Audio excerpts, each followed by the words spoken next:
Welcome, ladies and gentlemen, to Tales of Gaming Addiction, a YouTube channel where we talk about gaming and all of that good stuff. Now, it's been a while since we've done a lore video, my fault about that, but I did ask some of you guys that listened to what you want to hear next, and one of the most popular requests was for Zaun. So, let's get on with this, shall we?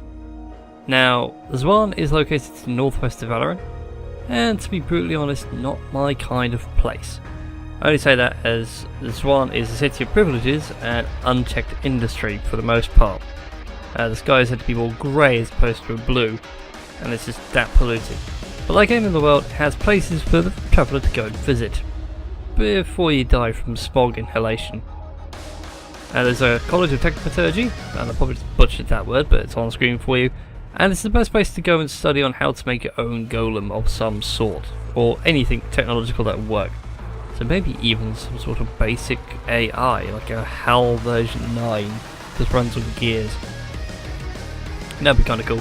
But there's also Mundo's Lab, so you can grab yourself some superhuman steroids that only cost you a little bit of your sanity, as opposed to normal steroids, which just make you a bit of an arse. There's also the Sumpworks, where workers trying to get the toxic sewage away from the general populace, who live in a district called the Slums, and it's not pretty. If you're not dead from the factories, you're most likely going to die from a pipe bursting outside your own window and toxic waste flooding your living room. Not very pleasant. But lastly, there's also Victor's Laboratory. It's in a bit of disrepair, and I'll explain why in a bit. But it's here where technology moves faster than red tape can wrap it all up.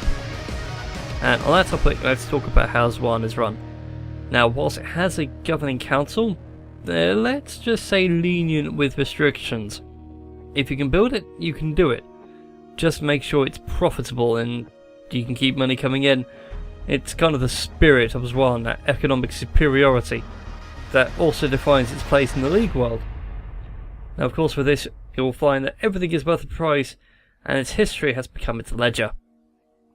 Now, decades ago, don't know when precisely in terms of the timeline for League of Legends, but Zaun has been trading with Noxus for quite a while, and it only really got sort of to the point that you get the Bioforge skins from Darius, and I forgot who else got a Bioforge skin now, and that's terrible of me.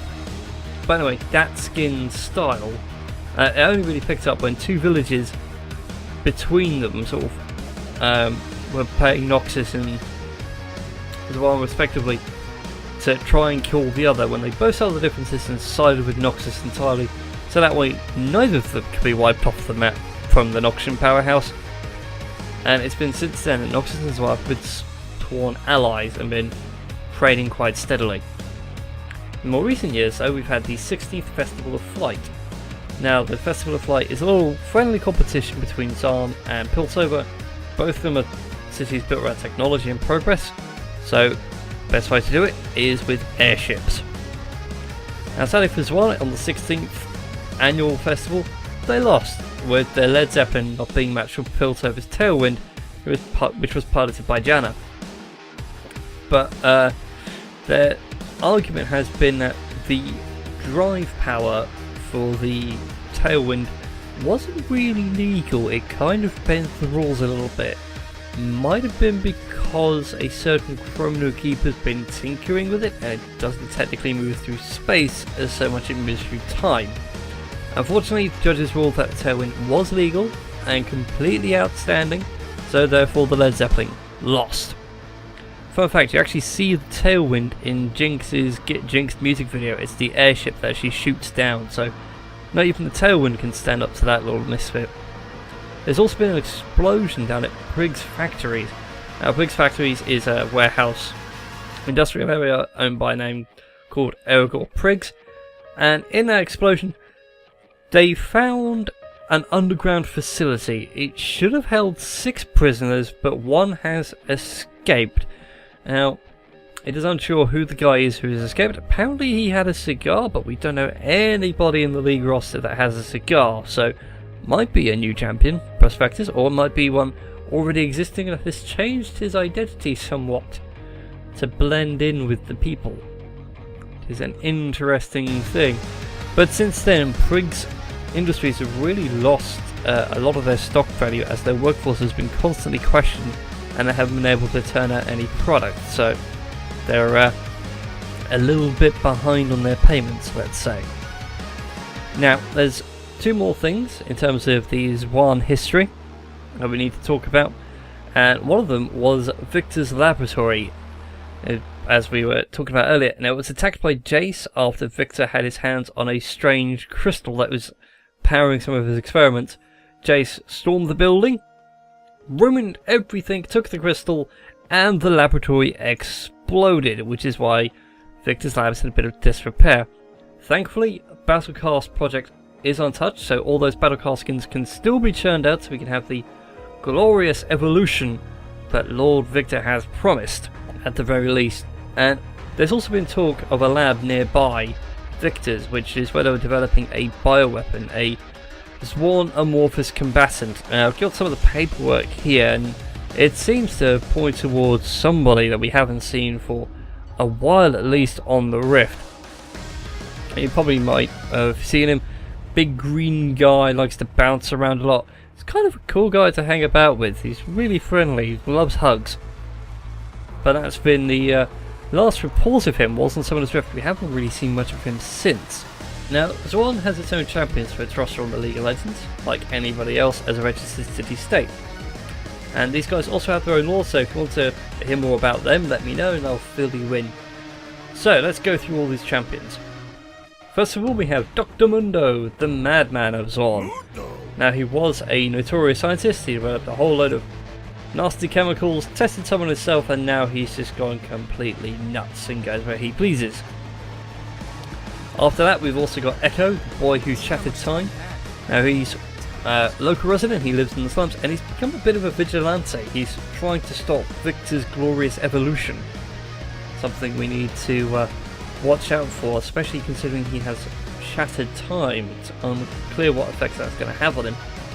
We've also got Jinx the Loose Cannon, who is a bit of a terrorist of Zaun, but she's recently been spotted in Piltover, been chasing Caitlyn and Vi, giving them the runaround. And she also has some ties to Echo as well, something we could go into in a bit of a later video. On that note, we've also got Singe, the mad chemist, another notorious man from the industrial side of things, being able to make impotent alchemical devices like unstickable glue ability that he has and his insanity potions. Now, he was responsible for Twitch the Plague Rat, but his lore's been reworked, and he represents the poor mutated souls of the toxic sludge in sewer areas. Apparently he also has 4 pet turtles. No idea what he's on about with that one. Urgot, the headsman's pride, is kind of in between. This is kind of a representation between Zaun and Noxus in terms of the lore. He was reconstructed as a cyborg as proof that really death is never truly the end. You can be resurrected with technology and not magic, so it's a little bit dicey. I mean, you could argue he's Noxian, you can argue he's Zaun. In this case, he's from Zaun. Of course, we've got Victor the Machine Herald, leader of the glorious evolution movement, master of machines and machinations, and head of the Battlecast project. So that is something we could also talk about. Warwick the Blood Hunter was a bit of a manhunter and a procurer of unknown items, shall we say. He kind of runs a nice little business. Now, he has been transformed into a werewolf by going after someone really he shouldn't have, and now he seeks out a Star Child's heart to try and reverse the damage. And of course, in the history, we ended on him, so let's end on him here for the champions. Zac the Secret Weapon. This is where he was created. He is the Zaun amorphous combatant. He's a bit of a hero for the locals and for the tabloids, and of course we haven't seen him on the Rift in quite a while. It'd be nice if we could see him there. So thank you very much for listening to me ramble, ladies and gentlemen. It's always been lovely doing these little videos. If you want to hear about something, let me know in the comments below and I'll get right on to writing that. Be sure to like and subscribe so you don't miss another video, and I'll see you next time.